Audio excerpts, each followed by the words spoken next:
Take a moment right now and just breathe. This is a reminder for you today that the best way to live is to walk step by step, trusting with an utter dependence on the Lord every single day. Remember those moments where you tried to do life in your own strength?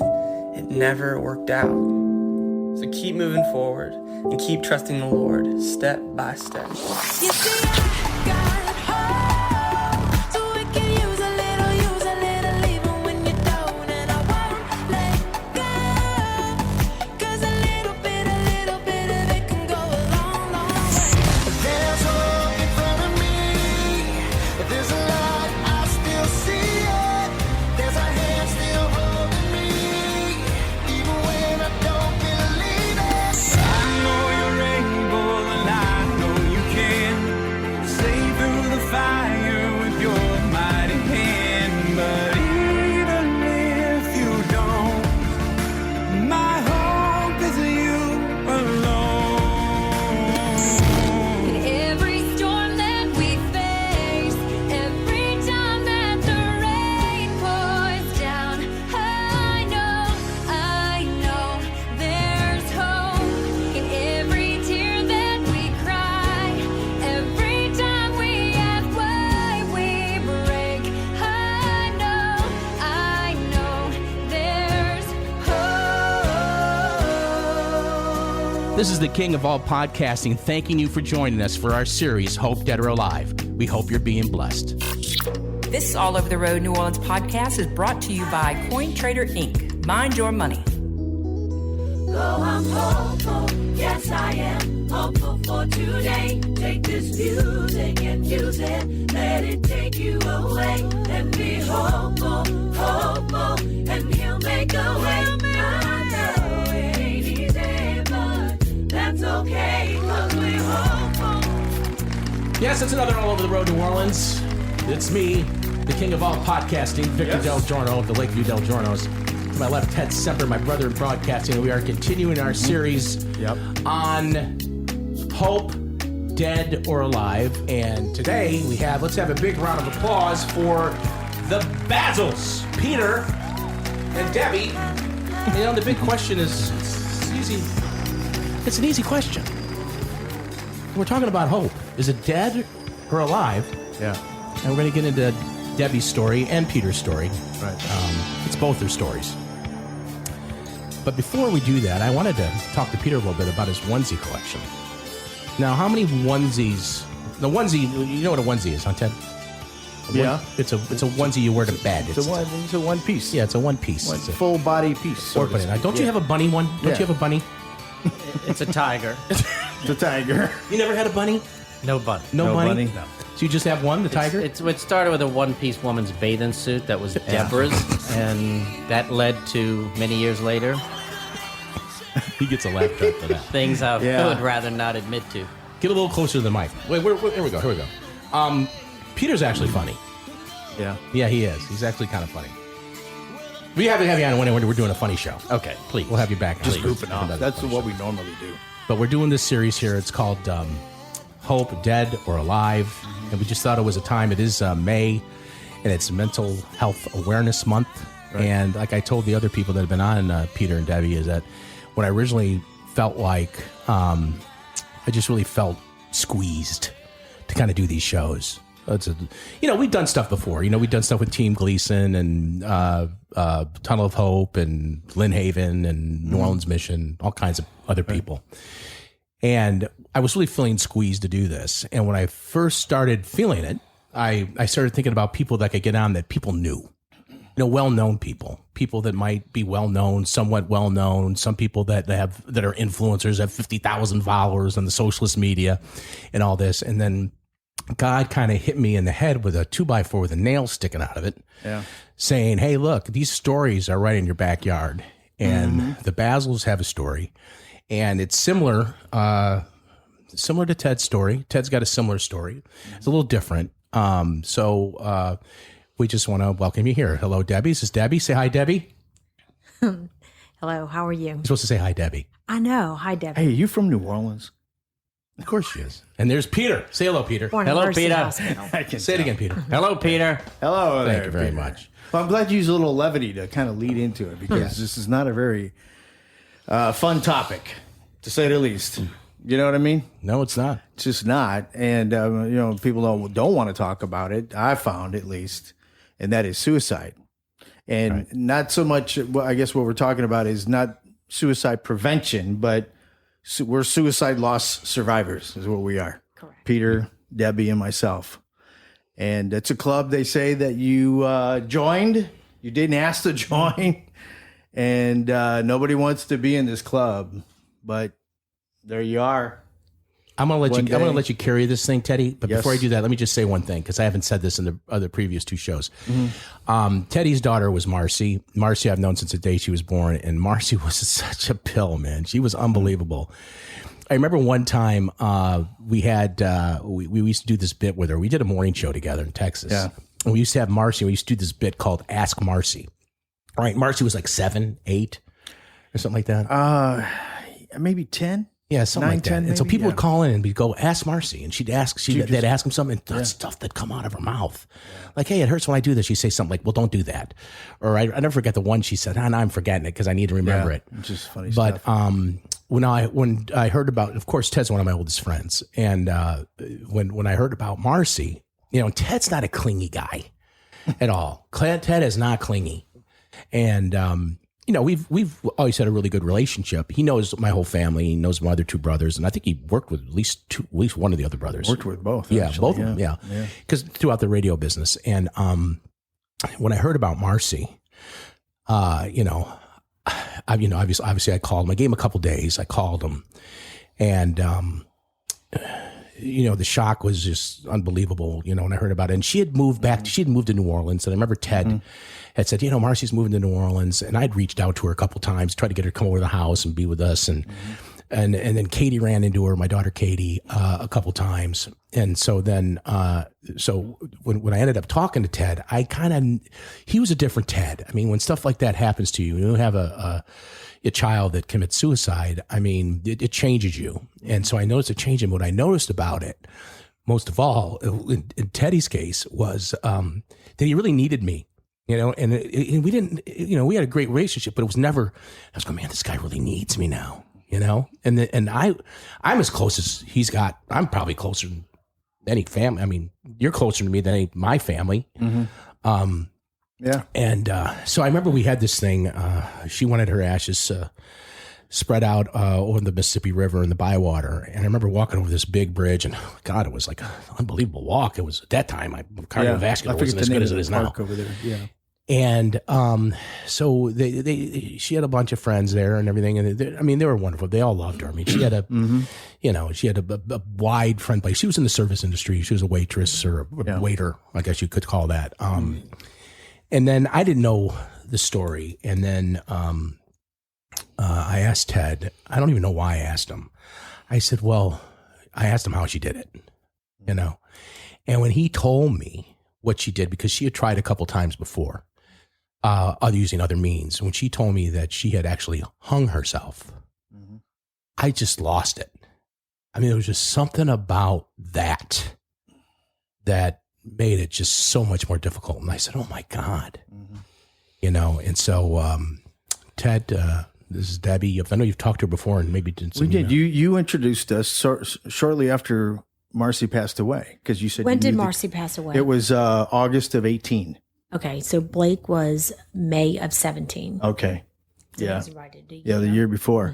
And she actually sent me some tapes of Rick Warren, who I admit, when I got the links or whatever you had sent me, I wasn't thrilled about Rick Warren, but they blessed me. Let me tell you, That at that sermon was time, good. it He's was a different dude. exactly what I needed to see and hear. It was, because this was right after it happened. This is the weeks, right after. And they really, so I appreciate that. You're You welcome. giving them to Vic, and Vic forwarded, or however that happened. I can't remember exactly. Facebook Messenger. And then we ended up meeting at your church. But just the thought of when you say what she did, that still it haunts me to a certain extent. And it horrifies me to think that my daughter actually went through and did that. our stories are different, as is all different suicide stories are different, no matter if they did it the same way or not. Like Vic said, she did try it once prior. She was 30 years old, and she had moved to New Orleans, I think 3 or 4 years before. Actually, about maybe 6 years before. And she tried taking her life with pills, and wound up at thru one night, and they wound up in a hospital for about, I think it was 72 hours. And we thought, well, she learned a lesson, so to speak. She won't try this because she's, get me out of here, Dad. Get me, I couldn't, And there's so many questions as to what happened, why it happened, how it affects you. It's the worst thing that ever happened to me. I can't imagine anything happening that would top that, so to speak. No, I can't either. And I'm not in denial.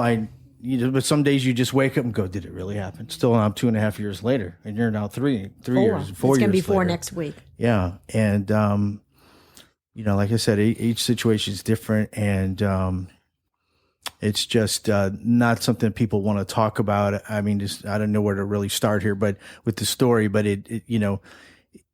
I'll just get into it. I was part of a big church in Baton Rouge.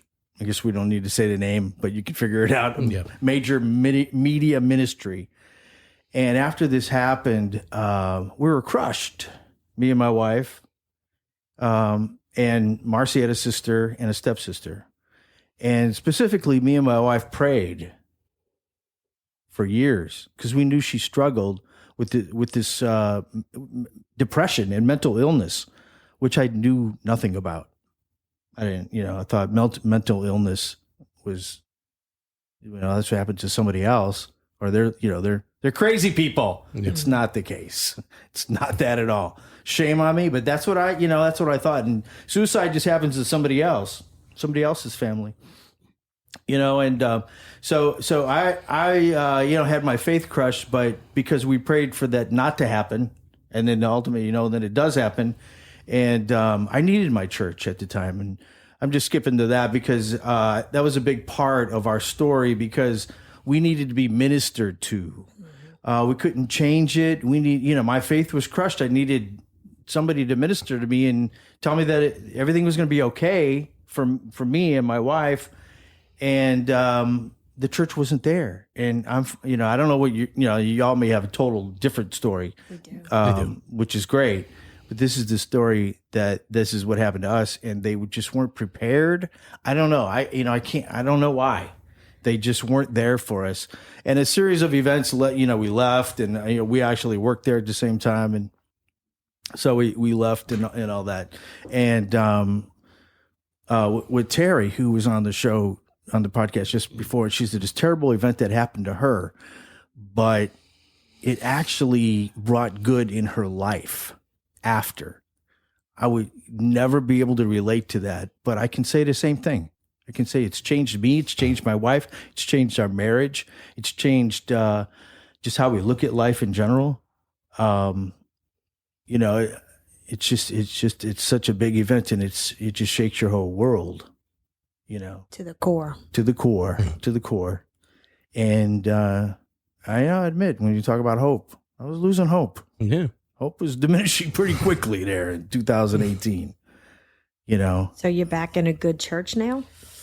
We just actually, yes, back in another church. And because of that experience, I didn't really want to go to church, any church, at all. And so, yeah, we are back now starting to go to another church in Baton Rouge where we live. And so I think it'll be fine. But so what's your story? Tell us, everybody has a different story, what led up to me. I mean, we had no communication with my daughter for 4 years. She cut us off, not just me and my wife, but who is a stepmother and her blood mother as well, and her sisters, and then really did start talking to her sister just maybe in the last year and a half. But I found that, or heard, a lot of times they don't want to be around your family because I would try to talk her out of it, obviously, or would have tried to find out what's going on with her, try to get to the bottom of it, protect her, do something to stop it. Save But her. what's that? Save her. To save her. Yeah. Rescue her. Right. So Blake, Tell us about Blake. Tell us before we get to the hard part. Tell us Yeah. about Blake. What kind of guy was he? I met him on occasion. Blake was funny. Blake was sarcastic. Blake was smart. I guess my other ones will hear this, but he was my most loving child. You know, he was very thoughtful. He, which we found out at the funeral, there were so many people's lives that he touched by being nice and generous that, you know, I think we would have never known that unless we would have been in that place at that time. So he was 27 years old. No, he was not. He didn't make it to 27. He was 26. We buried him on his 27th birthday. Blake got mixed up in drugs. And, you know, thinking back when you were talking, maybe Blake had some depression, or sometimes I think, you know, I do a homeless ministry in the quarter right now with somebody. And when I look at all the people, you kind of wonder what comes first. Was it a mental illness? They did drugs to cover that up and to change it and to feel normal. Right. I don't know. So, but then he made his 21st birthday in rehab, and Blake was going to be our success story. And I guess he is, because he's the first one in heaven, you know? But he was clean and sober for 5 years, surrendered his life to Christ, got married, and had a 7-month-old baby, and had just finished redoing a house. And, I mean, you know, managing a retail vape shop. He was doing very well. And, we'd never had a clue. So it totally took us by shock. Our youngest son, with one that had a little bit of some issues going on, and Blake is the one that helped him with some mental health stuff. And so when people found out, they kind of thought it was not Blake. You know, nobody believed that. So, but he was funny. He was funny. He had Peter's sense of humor. He did. I don't know if he had a cat suit though. Would you say he's depressed? He had to be. You're not sure. We're not sure. You never really found out? No. Yeah. So it came as a shock. Now, I do know that he did start, he had maybe had some stressors in his life. He had started some antidepressant medication, but, you know, primary care doctors give that. And I think when they looked, it had been for maybe a couple of months, but it also had been, he didn't pick up his last prescription. So he could have stopped that, and that can also trigger thoughts. But what I do know, without a shadow of a doubt, it is not a rational thought to commit suicide and to take your own life. And that we on this side try to put rationality or rational thoughts and figure it out, and it doesn't work. Because even if Marci was to come back and write in the sky why it was, or if Blake was to do it, we would be like, there's a solution to that. You know, there's a solution. Yeah. And that's right. You know, and but we do go through that phase where, I don't know if you did, but I did, and I think most do, that you try to get answers that you know you're not going to. Did you try that? I mean, not exactly why it happened, but that's all part of it. Like, maybe the guilt on yourself. What could I done?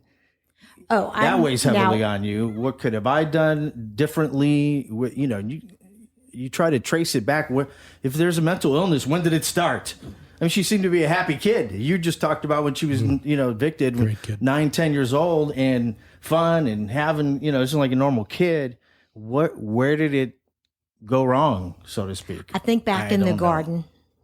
That's a good answer. That's a good answer. Back in the garden is where it went wrong. And everybody is, you know, people are different and everybody does everything different. But, you know, I think in the beginning, most probably I tried to figure out some of the things why, but it was a gift that I knew on that day that God had not had plans for Blake past May 25th of 17. And if he didn't have plans for him past that day, because if he knew him before I had him in my womb, then I'm not going to have plans for him either. You know, so, but the wise, I think suicide messes with the trust that people have in a family after that. And the relationships are different, you know, and like Peter and I, when we grieve differently. And his relationship with Blake was different than mine. I've never lost a sibling. So his two brothers, their relationship, their grief is totally different. And I've never lost a husband. So Anna, you know, that was Blake's wife. I don't know the trauma of what she really went through that day. And it was a gunshot wound. But when you say that, I don't know. God hasn't revealed it, and nobody has told me because I've asked him not to. I do not know where it happened. And I just don't. God will give me grace if I have to find that out. But I just don't, I haven't been able to feel that I was capable of knowing where it was. I have one of two choices where I think it was, but I don't know. Yeah. And you would think I would want to know, you know, read a death certificate, read those things, but my vision is, my mind is too much. It had to have snuck up on you. I mean, you know, you get married, you have a kid, you fix up a house. I mean, man, that's just out of left field. Totally. And they live 2 doors down from us. Like you mentioned a little bit about your friends and maybe family. What was their reaction? Was it mixed? Different people react different ways. So, you know, just this past week, I was trying to remember that day. I don't always go back to that day and those moments, but I was with a friend who was the first person that I called, and we were going over different things, and I talked to my sister. So, you know, you remember stuff, but you don't remember. Now when you're 4 years into it, somebody else tells you something. It was like, well, I don't remember that, you know? So our experience was that Britt, our youngest one, is the one that came upstairs and woke me up. And those words are etched in my head at 4:21 a.m. Mom, wake up. It's Blake. The police need to talk to you, and I don't have a good feeling. Yeah, I can't imagine that. And that was running down the steps and down the street, and, you know, and I did see blood, and then the police are like, it's a crime scene, you can't go in. And then Peter was right behind me, and, you know, we didn't get to see Anna for a few minutes, but immediately I did call somebody from the church, and I called my friend Aaron, and Aaron was there within not even 3 or 4 minutes. I don't even know, it seemed like it. And we had to go find my other son, and, you know, at his house, and wake him up because he didn't answer his phone. And it was just surreal. And then the next thing I know is that, you know, somebody called my sister, and then somebody else, and they were just at the house.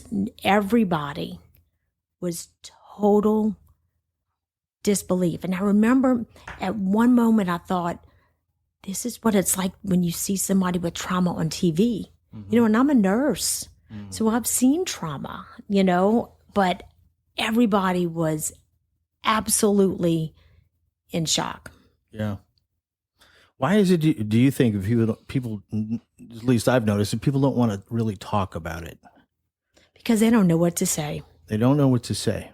That's what I hear too from people. We didn't say anything because we didn't know what to say. And they're uncomfortable. What do you say?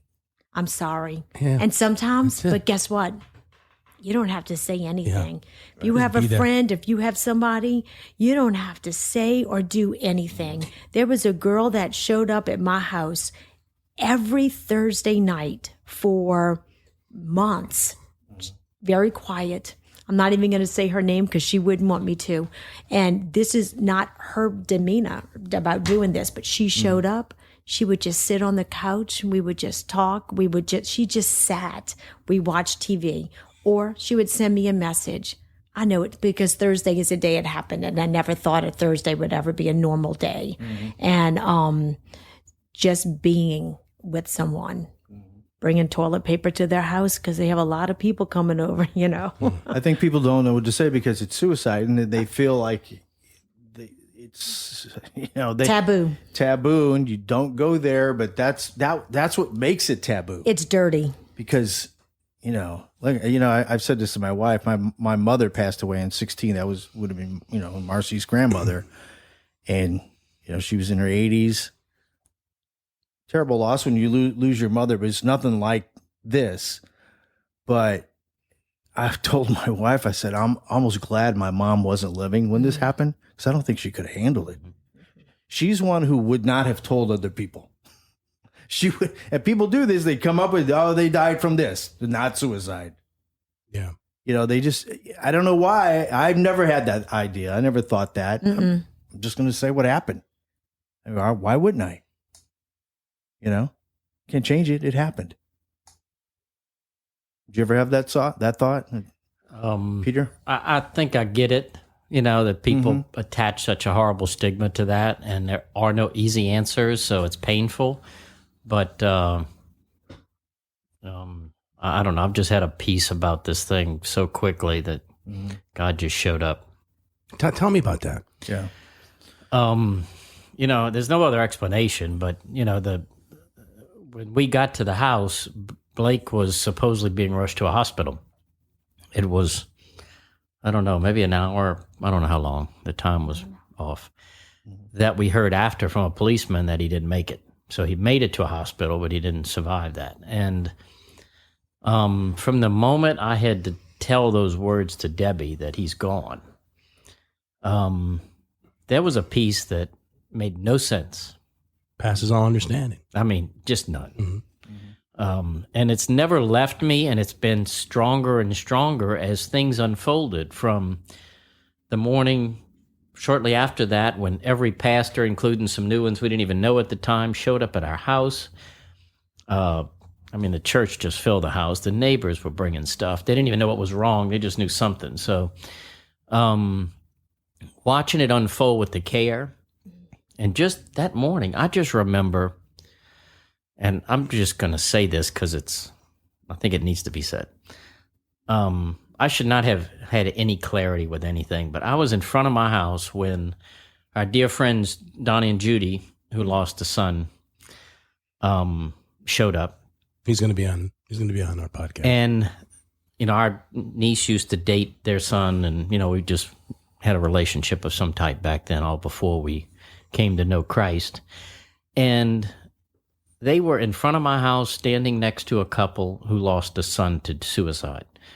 One of our son Blake's dear friends that traumatized him back then. He was a junior in high school. And I had the sense of looking at them side by side and knowing immediately the difference, a visual of a couple that has not understood what hope looks like because of Christ, and one that is survived and thrived because of the hope of Christ. And I shouldn't have had those thoughts then, to me. I mean, I was a train wreck as well, but I remember just noticing how different it is without that day having any hope to know that it was going to be okay. Yeah. I've since Marci passed away, I've come across some websites that are good, forums. I mean, maybe you all have seen some too, but with people's stories and just like any chat forum or whatever you want to call it. And the vast majority of people, this is every day, of course, suicide's happening every day, all over, right? All the time. They don't mention God. No. They don't, and this is in the survivor part, like what we are.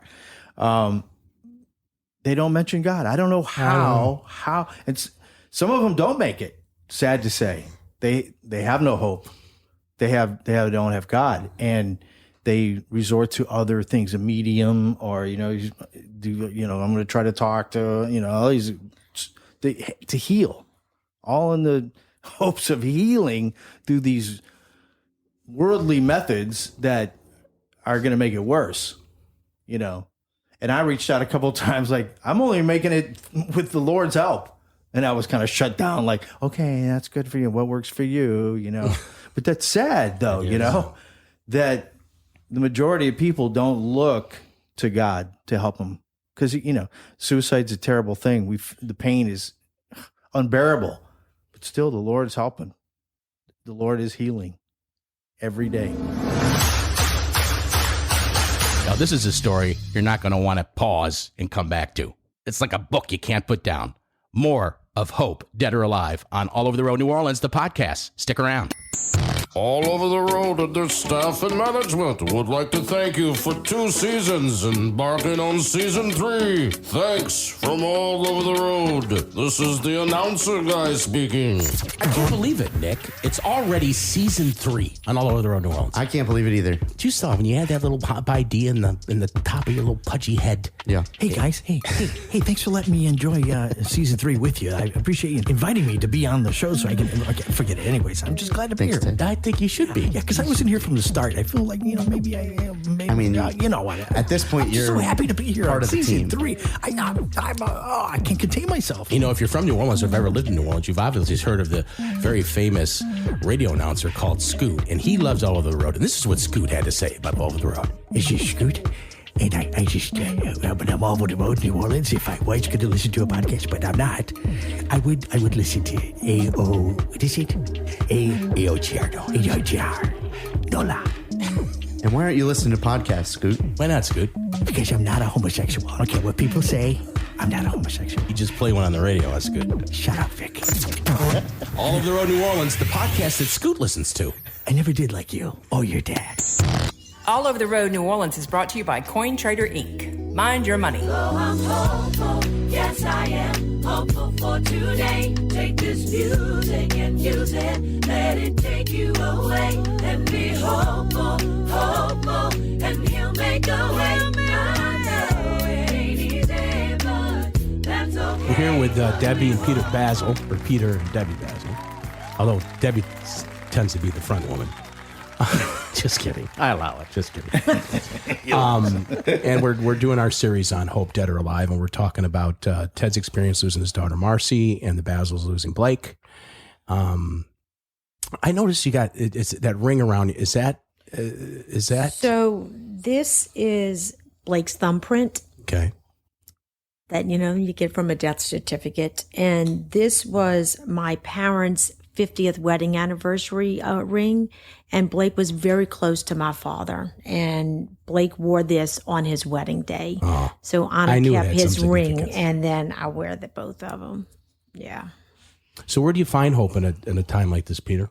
I know you said you felt the peace. Because of Christ. Now one thing I remember, and I could be wrong about this, Debbie, is didn't you lose a whole bunch of weight? Weren't you dropping weight because of it? Were you upset? No, well, you got that backwards. I had lost weight Okay. prior to Blake. Okay. And then it was. Because I remember you got real skinny. A year and a half. I kept it off and it was good. But then I lost Blake.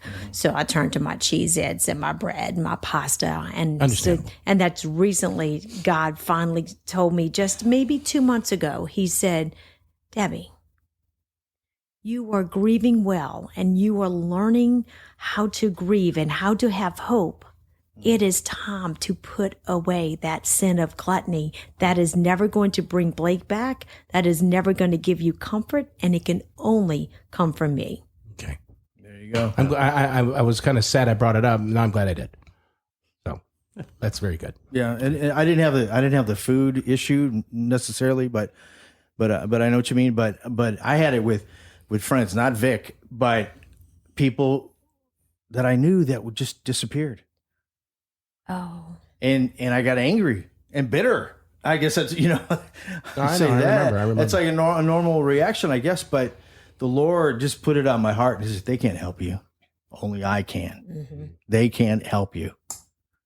That only I can. And that's what, helps me come through. It was the same with my wife. She had the same experience. I took it a little deeper than she did with other people.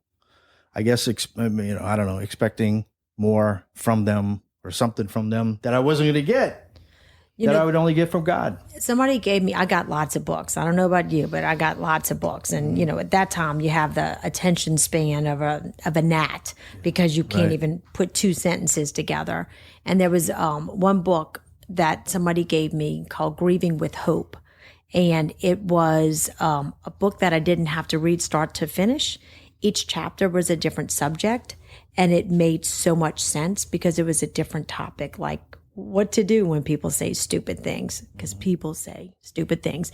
Now I know, even if anybody says anything, they're doing it out of love. They just think that they're helping because, like you said, many people don't say anything. And then through that book, that was one of the things, it was like it really helped me. And then at the end of it, it told me about a group called Grief Share. So, and Peter and I did so Peter and I did find a Grief Share group in Slidell, and the couple that was leading it was awesome. And it's not just for a loss of a child, it's a death of any type. So then we had the pastors look at it, and we were able to lead two groups. And it just so happened that a lot of people were people that lost children. But then, of course, then COVID came. So, but. And I know that you're doing a lot of stuff. I wanted to ask you all about what you were doing and if you're still doing it. Well, since COVID, we had to finish it on Zoom, and that's just, it's not like personal. You can't get to know people and things like that. So we have not started it again because we both he had an exacerbation of a health issue. So we're really not doing those things right now. And it's sad, but then it's okay because then God's replacing it with something else. I do believe things are a season, sometimes long season, sometimes short season, but God continues to put people and moms in my life that have lost children, some to suicide, some to drug overdoses. Sometimes it's just to talk to somebody for a couple of times, but I always and I tell them, believer or not believer, you will only get through this with God. How did it, Peter, affect your all's relationship as husband and wife? I didn't like her. You did? No. Got it. that was before. Before. That's not true.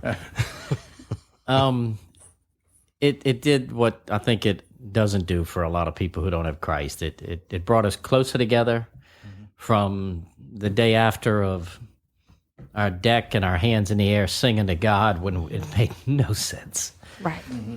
And finding a comfort in all that mess. And again, I got a comfort way too quick. I don't deserve it. My thought should have been the only kid that ever said he loved me all the time and hugged me was Blake. The other two could care less. I know that's not true, but behavior-wise, that's in the comparison. I feel like that's what it is. Like, why him? But I didn't have any of those thoughts. My first one was if he was in that kind of pain, I'd want him gone because I had no idea he was living in it. And to take that action, he needs to be in a better place, and I know he's in a better place. My second thought was, Lord, I had 3 boys, and one was saved, and you took that one. Well, thank you for that, too. And yet his death has had really both give their life to Christ, and one has, more fruit growing than the other, but and that was a struggle, but, I would have told you that at least one of those other 2 was never going to do it, just like somebody thought that of me. Probably still today. That comfort comes from knowing where he is. Debbie coming home one day with that, God knew us before, then Blake was never supposed to be 27. Well, that puts things in perspective. You're either going to have a stronger faith or no faith. Yeah, and we had a stronger one because if you react one of 2 ways. You don't get to believe halfway in this. You either believe what God says and His Word says, or you don't. And we believe it. And the walk of the church and the pastors with us for so long. I mean, even to this day, they just randomly, how you doing? I was in the restaurant business then, and Keith would walk into the restaurant in the middle of lunch and pass me up and say, "Hey, how you doing?" And I'd do that proverbial, "Fine." And he would stop me. It didn't matter how busy I was, and he would hold onto my arm and say, "No, I asked how are you doing?" And then he would make me have a feeling about it. But those intentional movements from all of them were just incredible. He loves you guys. Yeah. He does. He's a good man. He's a good man. Incredible. Gifted.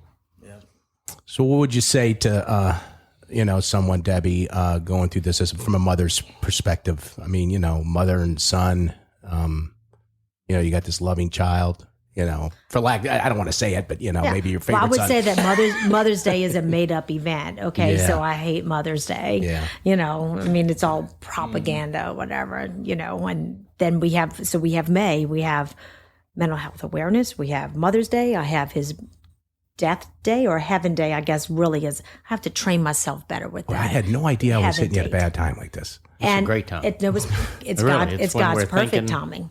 And then May 30th is his birthday. And then right after that, then we have Bo's birthday, June 2nd, and that's our anniversary. So again, it's God's timing and the way and how it was supposed to happen. But what do I tell a mom? First of all, whenever I hear that somebody's lost a child, suicide or not, I just grieve. Yeah. And I just cry. And I just wish that nobody else would ever have to know that feeling, and it's hard because you have to go back to those first days. Like I'm not a runner, but man, that anxiety that would just come up in me, that I just felt like I could just run, because I didn't want to face whatever was happening and what was going on, and I just tell moms that, Jesus loves their child more than what they did. A lot of people get angry though. So I don't hide who I am and who I believe and what I believe in, because that is one thing that is the truth. I've had people that tell me, and sometimes my mouth will get me in trouble because when somebody wants to say, oh, there's I don't know. Whenever I see Blue Jays, I think of Blake, because the day after that suicide, we're walking around pushing his baby. I was in Lafayette Park and I'm looking around. I had never seen more Blue Jays in my whole life. And now I just know when I see one, I know that's just a sign from God that he still loves me and he still cares for me. That's good. It is not Blake sending me Blue Jays from heaven. God sent you. It's a point of contact. It's a point of contact. God sent you this Blue Jay. Yeah, I know. There was 325 in my graduating class. He picked me. How foolish. He is a Jesuit Blue Jay. Yeah. But it's like, so, and, because then if somebody says something, oh, I always see butterflies, and I know, John is sending me those butterflies. Well, then then I question, what happens to your faith when you stop seeing butterflies? Do you think that John stops loving you? Right. No. That's true. No. That's right. Our hope can't come with what we see. It has to be our faith in what we don't see. And that is Jesus, that is God, and that it is finished on the cross, and that we are only here for a little bit. It's a vapor, and we'll get to join. And here's the big thing. I have to want to see Jesus face to face first. Yeah. Before I want to have a desire to see my son Blake. In a little while, we'll see the Father. while. Can't you see him smile? In a little while. I can we'll be hear home him forever. laugh. In a while. I can hear him laugh because he has a laughter. That's funny. Yep. And it really is only by God's grace. And, my family, like I come from a big family. I have four brothers and a sister, and none of them have ever lost a child. The biggest losses that they've had was our parents. Mom died like maybe 20 years ago. My dad was just 5 years ago or 6, something like that.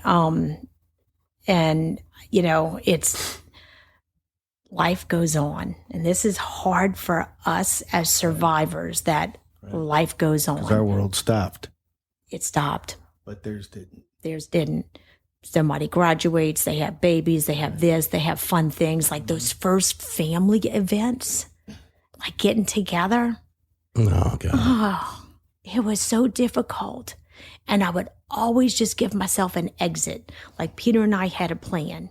If we were going, oh my gosh, we went to somebody's wedding on a cruise ship. And this was, I don't know, maybe 2 years after Blake. So they were getting married Blake and Anna got married on a cruise ship. You can't get off that ship either. Right. Well, this was at port, and then, we didn't go on the cruise, so just in New Orleans port. And Peter and I gave ourselves a plan and exit. So when it's time to sit down for the ceremony, we sat on the end. And then they danced to the same song that Blake and Anna danced to. I said, I'm out of here. Wow. Made an exit, went and cried and boohooed, and, it sucks. You summed it up real well right there. It sucks. I think that's pretty, it sucks. It does suck. And if you don't have God, I don't know how you make it. I don't know how they do it. I don't know how they do It's it. messy. It's messy with God. It's messy with you. It's hard enough with the Lord helping you. But it is possible. I can't even go there. I mean, you people, you just amaze me. I can't even go there. I've got 2 daughters, and they're both 30 plus, and they still jump in my lap. And then I had my beautiful granddaughter Harper. That's, and I always used to crack jokes. I don't want any sons. I tried to intimidate every boy that came to the door, and I just wanted granddaughter after granddaughter after granddaughter, and then God goes and shoves and gives me 3 grandsons. And I can't imagine. Right. They are so special. I had no idea what I was missing. They're just so cool. The stuff that comes out of their mouth, the stuff they wear. But I just can't imagine it. And that's why when we wanted to get together with you guys, that I wanted Ted to, be able to carry this interview. But I don't spend a lot of time with the Basils, but I'm a big admirer of the Basils. I don't know. Y'all still doing a group or anything? Or no? Because we live in Mandeville now. Oh, I didn't know that. You guys moved across the lake. I didn't know that. Now, what about the grandchild? How old is it? So we have 2 grandchildren from Bo. That's 7 and 3, and then Nathan, which Blake's son, he is 4 and a half. He'll be 5 in October. Do you see any Blake in him? every week. Every week. He likes what does bread. that feel like? Oh, so it makes me sad because I know that you will not be able to share that and see part of your daughter in a child, in a grandchild. And I know that's a privilege as much as it hurts sometimes to look at him. But then again, it's not a cliche. Yeah. I go back to God. God chose for Blake to be Nathan's father for 7.5 months. And that was it. But watching him, I just have to do the check thing in my heart. I know I will never put my feelings or compare or deficits. Like I won't ever he'll never know his daddy. Yeah. He will know him in a picture. He won't understand it. I mean, none of our grandchildren know how it happened. And I know that for Nathan, my prayer, and he does at 4.5 years old, he knows Jesus lives in his heart. Anna has done a fabulous job with, doing that relationship with him. And he knows that God is his father and loves him more than anything. So I just pray for grace and however that's going to work out, because I know that he won't ever know Blake as his father. I don't anticipate that. You know what it showed me? I mean, this is kind of different to what you're saying, but, when this happens, you feel like you're the only one that's ever happened to. That's how I felt. Although I knew it was thousands of them, suicides were happening every day to parents, And then after a time, you kind of realize everybody's got something going on. It may not be suicide of your, child, losing, your child like that, but everybody's got something. God just made me realize that more. You never know what's going on in somebody's head. Like I didn't know what was going on in Marci's head. And it's my daughter, Yeah, we talked about this on the last show when we had the Hrabowskis on in the time, or maybe was it this one? I can't think of it. We'll get them all mixed up. But when I finally asked Ted how she did it, okay, was it this show? This one was said that. When I think about it, and I can't imagine it. I mean, maybe it's probably more than I can bear. That's why it's never happened to me. And God, please don't let it happen to me. let that cup pass. But it almost seems like it would be easier if they downed some pills rather than shooting themselves or hanging themselves. But that's total nonsense. So can I educate you a little bit? Please do. Don't ask anybody that, how they did it. Yeah, okay. Because that could really be I couldn't use the word trigger for a long time. Okay. So, but that could be a trigger for somebody's PTSD, their guilt. You don't know if they saw Teddy, it. I'm You sorry. don't know if, I'm sorry, Teddy. I shouldn't have said that. but so, and look, Yeah. he's your friend. I love him. I love He him didn't, dearly. obviously it wasn't just today that you asked it. So he didn't hold that against you. No, he didn't. But there are some people, like strangers, will say, well, how did he do it? And you know what my response is? Why do we do that? Yeah. Why do we do that? Curiosity killed the cat. Is I that don't it? know. Or they I don't think know. it's a selfish move. Or See, no, I never those thought things. that. When I asked that question, I would never thought that. I don't know why I even asked it. It's not. It's curiosity. We Is do. it? Okay. I think All right. it's nature. It might have been. You know. I know it's hard You to ask questions for a living. That's exactly. Maybe you Really, Peter. Vic, I know you've never really been lost for words, but maybe you didn't know what to say, and that's what came out. Yeah, You know, sometimes I don't just know, need to shut up. because it's one of those moments. I'm but- with you with that one. I do too. But I do think that a kind way, and somebody will tell you, but I had people at Blake's funeral. How did he do it? And I said, it really doesn't matter. He did Yeah, it, yeah. you know, and then the other thing is that talking about suicide doesn't make somebody commit suicide, you know, and a fight doesn't make somebody commit suicide. You know, it is an irrational Yeah. thought. They get to that point from what I've read, because I've never had the tendency or the idea, and that they don't know how to stop the pain, you know. So they want to end it. They want to End end their it. life, Or- because that pain will stop. Or they think they're less than, and they not loved, or they not welcome, or somebody else will be better off without them. But we don't know. That's again. Yeah. with- I was with going to say just- something else, but I'm not. Is that discernment? I would have to say it is. No, it's just something that, What? you know, Say when it. you've never been through some, I mean, you know, I'm not going to say it. Well, you can edit it out, right?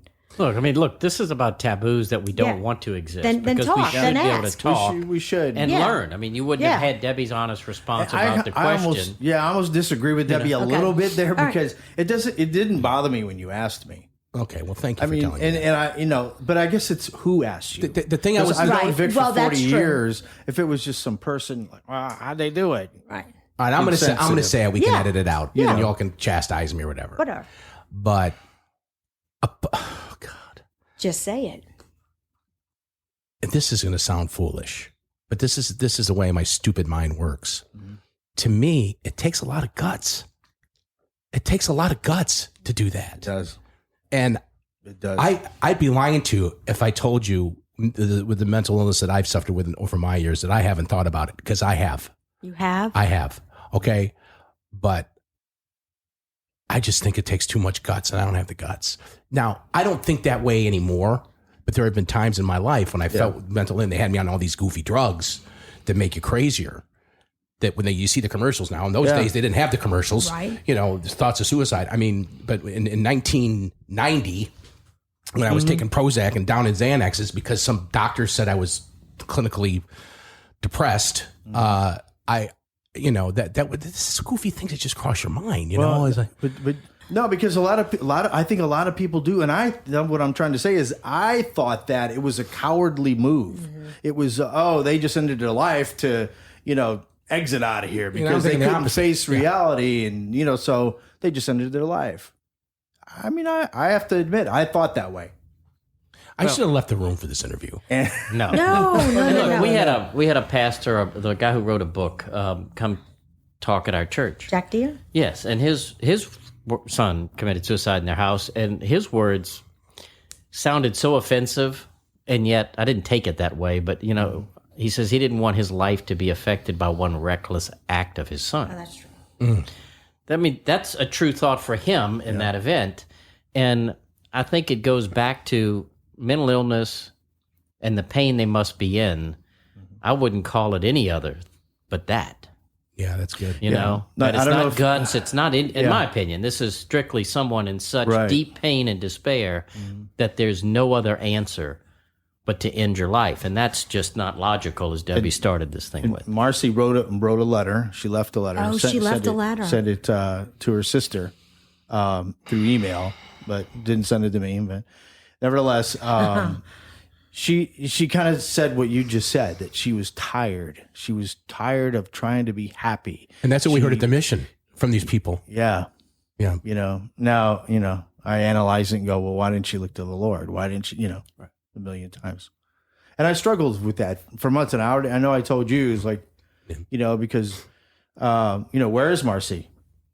You know, and I prayed, like I said, you know, me and my wife, and I remember one weekend, it was probably 6 months later after, and I kept hearing just, you know, things kind of, you hear them, you know, when you're thinking it, you hear them in a song or, you know, remind you, like, you let me down. You know what reminds me of I her? kept hearing the Lord telling me, I would hear it in church or something, and God won't let you down. God won't let you down. And I was like, you let me down. But he told me, I didn't let you down. He told me that. I didn't let you down. It gives me comfort. That's right. Because You know. God sees. Exactly. God sees and God knows. Yeah. And, you know, it's difficult. Now, this is going to be uncomfortable for me to say because, like, I didn't know your daughter, but I know and I know you said you don't know where she is. So, for me, we know where Blake is. But still, do you really have that much fruit? I mean, you're going to commit suicide, you know? So then it's like, how do you fight that with going back to, wait a minute, okay, so that's sin, that's self-murder. I mean, suicide is a sin. Okay, so how I had to battle it was no one can snatch you out of his hand. Right. You know, That's exactly right.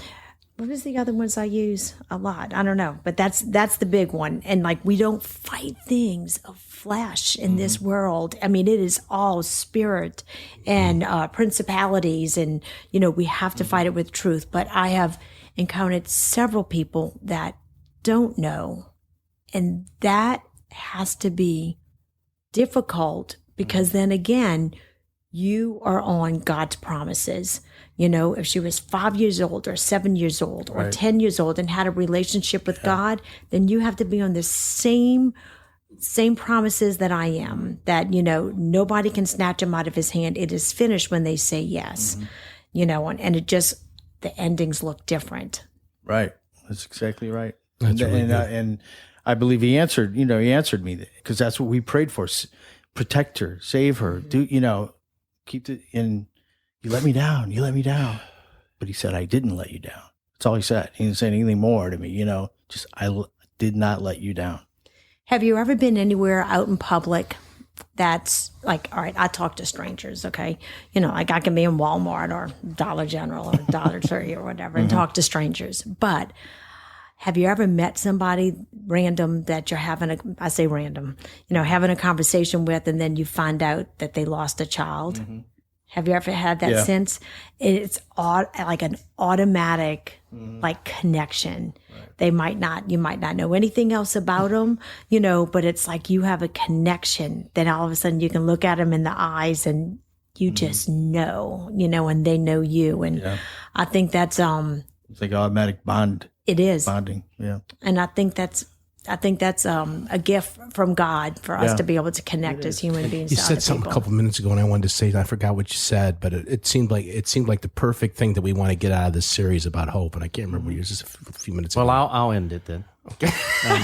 All right, we're gonna go around the horn. We're gonna go around the horn, and Teddy's gonna be in on this one because he needs it. Teddy, hope, dead or alive? Hope is definitely alive. Debbie. Hope is alive. Blake is more alive today than what he was on May 24th, 2017. Amen. I'll take that. Peter. Well, hey, look. Dead or alive, baby? Alive. Very much alive. And I tell you this, that if anybody gets anything out of this series, they need to know Jesus before the tragedy. That's a good point. Than after. Right. Because catching up is harder. It's got to be.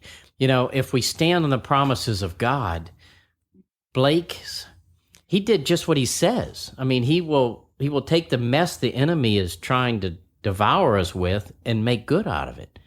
And the number of people that we saw Blake's life touch, not just while he was alive, but after, the number of people that came to Christ, the relationships that have gotten deeper with us, with our relationship with God, he uses all of that. So that's his intention.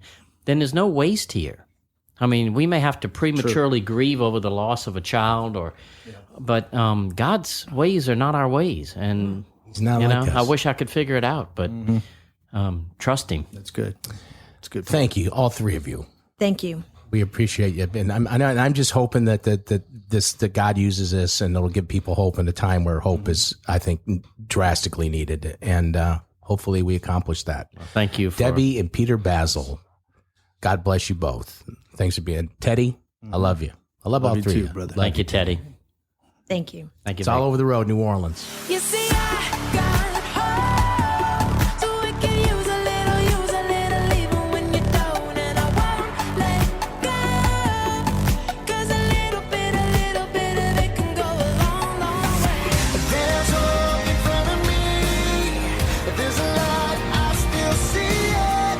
There's a hand still holding me, even when I don't believe it. I know you're able, and I know you can see through the fire with your mighty hand. But even if you don't, my hope is you alone. In every storm that we face, every time that the rain pours down, I know there's hope. In every tear that we cry, every time we ask why we break, I know there's hope. Don't miss the next episode of Hope, Dead or Alive, on All Over the Road, New Orleans. Take a moment right now and just breathe. This is a reminder for you today that the best way to live is to walk step by step, trusting with an utter dependence on the Lord every single day. Remember those moments where you tried to do life in your own strength? It never worked out. So keep moving forward and keep trusting the Lord step by step. Hey, we want to thank all those Joe Rogan listeners for coming over to All Over the Road, New Orleans. We Thanks, appreciate Joe. it. I know He's not the Joe- only guy doing a show. No, and Joe has ticked off a lot of his listeners, and they're coming over to AOTR NOLA, and we appreciate it. Well, we don't have The Rock on yet, but we will. Right. We're going to get The Rock on We're soon. nipping at his heels as far as the download numbers. Like a nappy-ass dog is what we're doing. Not going away. Now, I will say, you won't hear the profanity that you do hear or did hear as a former podcast listener to Joe Rogan. You won't hear that here. No. But we appreciate you coming over. I'm going to call us up and listen. I didn't say profanities. Say whatever you want to listen on. That's 601-768-8366. All Over the Road New Orleans, sponsored by CoinTrader Inc. For gold prices, go to goldpricesnow.com.